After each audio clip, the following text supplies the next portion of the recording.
সাবধান, বন্ধ হয়ে যেতে পারে আপনার অন্নপূর্ণা ভাণ্ডারের প্রাপ্ত ৩,০০০ টাকার ভাতা যদি আজই এই কাজটি না করে থাকেন। তাই অবশ্যই আজকের এই ভিডিওটি সম্পূর্ণ আপনার জন্য। যদি আপনি এখনও পর্যন্ত এই কাজটি না করে থাকেন তবে ২-১ দিনের মধ্যে এই কাজটি করে নিন, নয়তো ১লা জুন যে অ্যাকাউন্টে লক্ষ্মীর ভাণ্ডারের টাকা আপনারা পেতেন সেই অ্যাকাউন্টে কিন্তু অন্নপূর্ণা ভাণ্ডারে যে টাকা ঢোকার কথা রয়েছে সেই টাকার সুবিধা থেকে আপনি কিন্তু বঞ্চিত হতে পারেন। আজকের এই ভিডিওটি শুধু অন্নপূর্ণা ভাণ্ডারের সুবিধা প্রাপকদের জন্যও নয়, তার সাথে সাথে যারা যুবশক্তি প্রকল্পের জন্য আবেদন করেছিলেন, যুবসাথী প্রকল্পের, সেটা বর্তমান নাম যুবশক্তি, সেই প্রকল্পের জন্য গুরুত্বপূর্ণ হতে চলেছে। জানিয়ে রাখি, এনপিসিআই বা ডিবিডি লিঙ্ক ছাড়া কিন্তু কোনো অ্যাকাউন্টে এরপরে টাকা ঢুকবে না। সমস্ত কিছু টাকা যেটা পেমেন্ট করা হবে সরকারি প্রকল্পে সেটা ডিবিডি লিঙ্কের মাধ্যমে।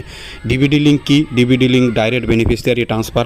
এই লিঙ্কের মাধ্যমে কিন্তু বর্তমানে সরকারি সমস্ত সুযোগ সুবিধা যারা প্রাপক রয়েছেন তাদের টাকা পাঠানো হবে। এর মাধ্যমে কিন্তু এরপরে অ্যাকাউন্ট নাম্বার, আইএফসি কোড এগুলো আর টাইপ করে নয়, সরাসরি টাকা পাঠানো হবে আধারের মাধ্যমে। আধার নাম্বার টাইপ করার পর যে ব্যাঙ্ক অ্যাকাউন্টে আপনার লিঙ্ক রয়েছে সেই ব্যাঙ্ক অ্যাকাউন্টে সরাসরি সরকারি সুযোগ সুবিধা ঢুকে যাবে। আজকের এই ভিডিওতে আমি স্টেপ বাই স্টেপ জানাবো কিভাবে আপনারা আপনাদের ডিবিডি লিঙ্ক চেক করতে পারবেন যে সেটি ব্যাংকের সাথে কানেক্ট রয়েছে কি নেই। ঠিক সম্পূর্ণ ভিডিওটি তাই গুরুত্ব সহকারে দেখবেন। প্রথমে আমরা জানবো কীভাবে স্ট্যাটাস আপনারা চেক করবেন। যাদের অলরেডি টাকা পান, অনেকে ভাবছেন হয়তো আমার তো টাকা পেতাম লক্ষ্মীর ভাণ্ডারে, সেই অ্যাকাউন্টে হয়তো টাকা ঢুকে যাবে, কিন্তু দেখুন ডিবিডি লিঙ্ক না করা থাকলে টাকা কিন্তু ঢুকবে না। আমার বাড়িতে নিজেরই ক্ষেত্রে, রিলেটিভের ক্ষেত্রেই এটা হয়েছে যে লক্ষ্মীর ভাণ্ডারে কিন্তু টাকা পেত, অথচ গ্যাসের যে সাবসিডির টাকা রয়েছে সেটা কিন্তু পেত না। তো সেক্ষেত্রে আমি জানতে পারলাম যে ডিবিডি লিঙ্ক করা নেই। এবার জানতে পেরে সেটার জন্য আমি ব্যাংকে আবেদন করার পরে বা মোবাইল থেকে ডিবিডি লিঙ্ক করে বর্তমানে কিন্তু সেখান থেকে গ্যাসের সাবসিডির টাকাটাও কিন্তু ঢুকছে, অর্থাৎ আমি বুঝে গেলাম যে আমার ডিবিডি লিঙ্ক করা রয়েছে।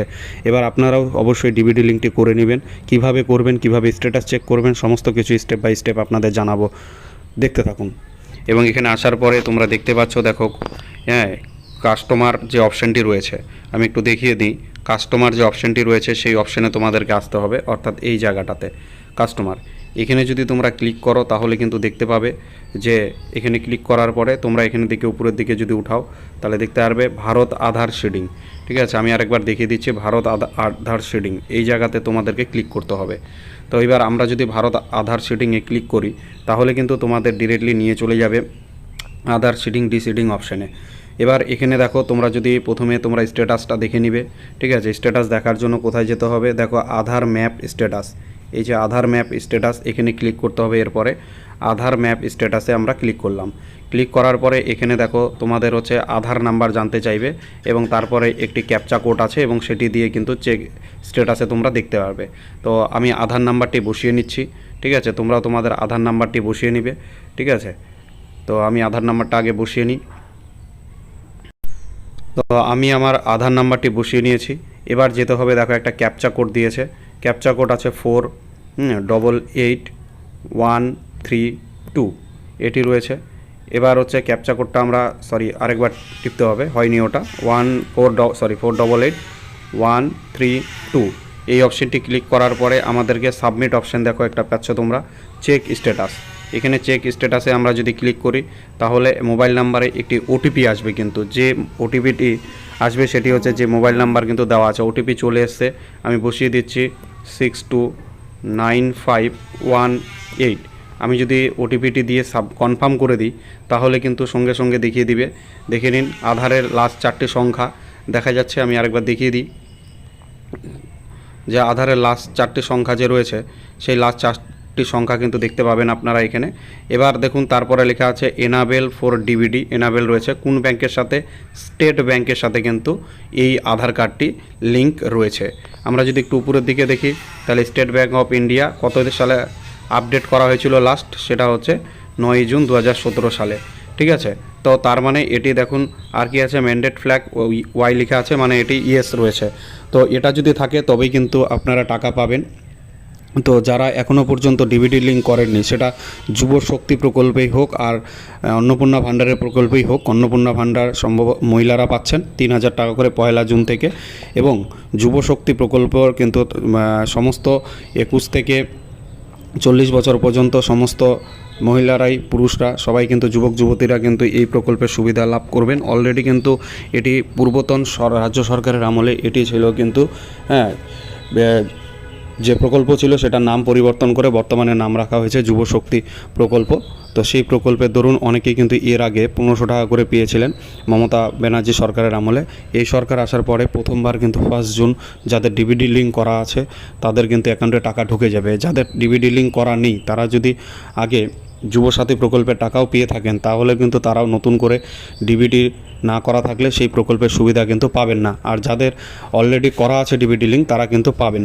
তাই অবশ্যই ডিবিডি লিঙ্কটি করে নেবেন। আপনারা নিজের হাতে থাকা মোবাইলের মাধ্যমেই এটি করতে পারবেন। আমি কিন্তু মোবাইল থেকেই দেখিয়ে দিলাম স্টেপ বাই স্টেপ। তো ভিডিওটি ভালো লেগে থাকলে লাইক কমেন্ট শেয়ার অবশ্যই করবেন এবং ভিডিওটি শেয়ার করে বাকিদেরও জানার সুযোগ করে দিন, তারাও যাতে ডিবিডি লিঙ্ক করে ফেলে আপনার বন্ধু বান্ধব আত্মীয় স্বজনেরা। না হলে কিন্তু এই প্রকল্পের সুবিধা থেকে আপনিও বঞ্চিত হবেন। ধন্যবাদ। তো এবারে আমরা দেখব কিভাবে ডিবিডি লিঙ্ক করতে হয়। আমি তো এতক্ষণ স্ট্যাটাস চেকটা দেখিয়েছি। তো সবার আগে চলে আসবেন ওই হোম পেজে আসার পরে এখানে দেখতে পাবেন কিন্তু লেখা আছে আধার সিডিং ডিসিডিং অপশানটি। এই অপশানে এসে ক্লিক করবেন। এই অপশানে এসে ক্লিক করতে হবে। আমি ক্লিক করলাম। ক্লিক করার সঙ্গে সঙ্গে কিন্তু কি বলেছে, এটা আমি যেহেতু আগের পেজে ছিলাম তাই জন্য এটাকে কনফার্ম করে নিতে হবে। এবার দেখুন কি কি রয়েছে, ইন্টার আধার নাম্বার, ঠিক আছে, আধার নাম্বার এখানে পেস্ট করতে হবে, টাইপ করতে হবে। তারপরে হচ্ছে রিকোয়েস্ট ফর হচ্ছে আধার, এখানে কিন্তু আপনারা শিডিং অপশানটি ক্লিক করবেন। এই যে শিডিং এখানে টাচ করবেন, যেহেতু আমার করা আছে তাই নতুন করে আমি সেটা করতে পারবো না। তো এখানে আপনারা শিডিং অপশানটি করবেন।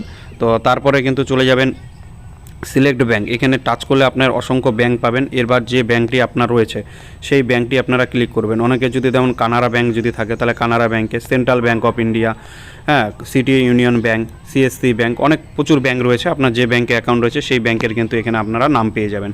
এখান থেকে নামটি সিলেক্ট করার পরে তারপরে অ্যাকাউন্ট নাম্বারটা আপনাকে দিতে হবে। অ্যাকাউন্ট নাম্বার এখানে দিতে হবে। অ্যাকাউন্ট নাম্বারটা সুন্দর করে টাইপ করবেন দেখে যাতে ভুল না হয়।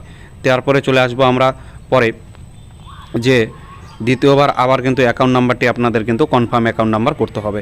এখানে এসে আপনারা দ্বিতীয়বার অ্যাকাউন্ট নাম্বারটিকে কনফার্ম অর্থাৎ আরেকবার টাইপ করবেন। তারপরে চেক বক্সে অর্থাৎ এখানে একটি ক্লিক দিবেন এবং ক্লিক করার পরে এখান থেকে আপনারা নিচের দিকে নামবেন। নিচের দিকে নামার পরে এখানে দেখুন একটা ক্যাপচা কোড রয়েছে, এই ক্যাপচা কোডটিকে দেখে দেখে বসিয়ে এখানে সাবমিট করে দিবেন। যখনই আপনি সাবমিট করে দিবেন তখনই কিন্তু আপনার কিন্তু ব্যাংকের সাথে সেটা সময় নেবে 3 থেকে 4 দিনের মধ্যে কিন্তু আধার সিডিং হয়ে যায় বা এনপিসিআই হয়ে যাবে এবং ডিবিডি লিঙ্ক কিন্তু চালু হয়ে যাবে। ফলস্বরূপ এখন কিন্তু ডিবিডি লিঙ্কের মাধ্যমে পুরো টাকা দেওয়া হয়। আপনার আধার কার্ড বসানোর পরে যে অ্যাকাউন্টটি ডিবিডির সাথে লিঙ্ক করে থাকবে তো সেখানেই কিন্তু আপনার পেমেন্ট ঢুকে যাবে। যদি না করে থাকেন অবশ্যই করে নিন, না হলে কিন্তু 1 তারিখ থেকে টাকা ঢুকতে আপনাদের সমস্যা হবে। ধন্যবাদ।